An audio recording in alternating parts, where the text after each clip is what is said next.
A superb race from Matthews and Smith, taking them to the top of the standings, 4 clear of Thompson and Zematin, while Walk and Wood are some distance behind in 3rd place.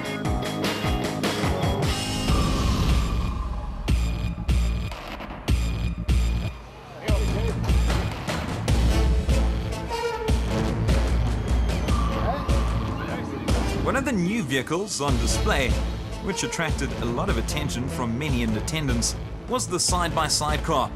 A smaller machine which will hopefully open the door for budding drivers looking to get into the sport at a lower cost. Neil Woolridge put it to the test.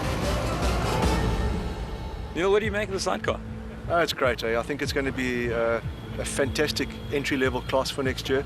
You know, we've got to get younger people and new people into our sport, and what a fantastic way to bring them in. It's good fun, it's relatively cheap in motorsport terms, and yeah, just a great time out there. It certainly is something that the man in the street could perhaps get into. 100%. You know, there's not many, or if any, cheap forms of motorsport, but if there is, this is one of them. It's somewhere where someone can start off, a young guy or a newcomer to the sport, and come and have a lot of fun at a relatively low cost. How much do you envisage that it will take off?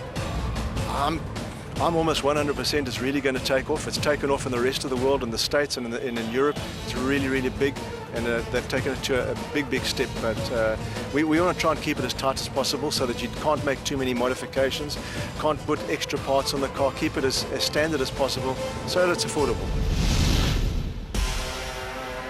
Back to the productions now and the races within a race, the Class D and E's, which includes the local team of Johan and Werner Horn of Mullilan Toyota. Okay, firstly, the Horn brothers, Johan, you excited? Ja, ons is baie. Dit is ons thuis-event. So ons hoop om goed te doen. Local knowledge of the event, I mean, that must put you in good stead. Yeah, obviously, we grew up here.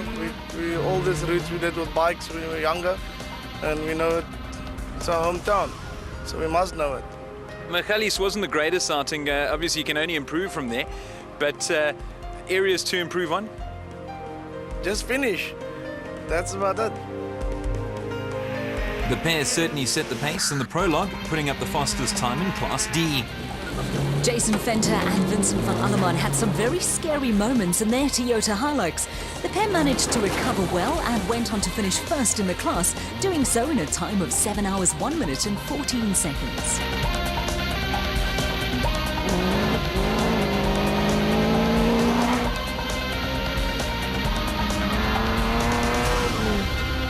Jack and Sorrel Oosthuizen finished just over half an hour behind them in their LMC Land Rover Defender. They said they just wanted to finish, but it was not to be for the Horns, as they were forced to bow out of the race with a broken clutch. Dirk Patter and Chris Claessens were superb in their Ford Ranger, coming home in first in Class E. Venter and van Alleman topped the class with 24 points, but they hold just a slender 2-point lead over the Oosthuizens, with Patter and Claessens leading Class E. A great result for Venter and van Alleman in new territory. Yeah, for the first time, yeah, it was quite difficult. Your concentration had to be spot on, but yeah, it was lekker. The same could be said for Patter, who reached the finish line in a time of 7 hours, 14 minutes and 31 seconds. Ja, dit is wat we vorige gesê het, dis iets wat ons nie eintlik meer gewoond is nie, maar dit lyk my dit pas die baan. So ons sien regtig uit na Sugarveld. Dit gaan 'n lekker reis wees. Dit is 'n event, ons 'n bietjie werk in die pakkie, baie geleer vandag, gesien hoe moet ons in die suikerriet ry. So ons is 'n bietjie verstelling vir die maal se baie daarna.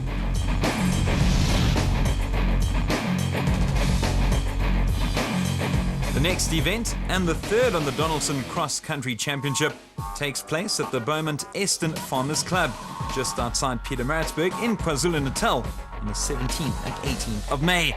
It's the Toyota dealer Sugarbelt 400. The Donaldson Cross Country Championship, brought to you by Donaldson Filtration Systems, a market leader.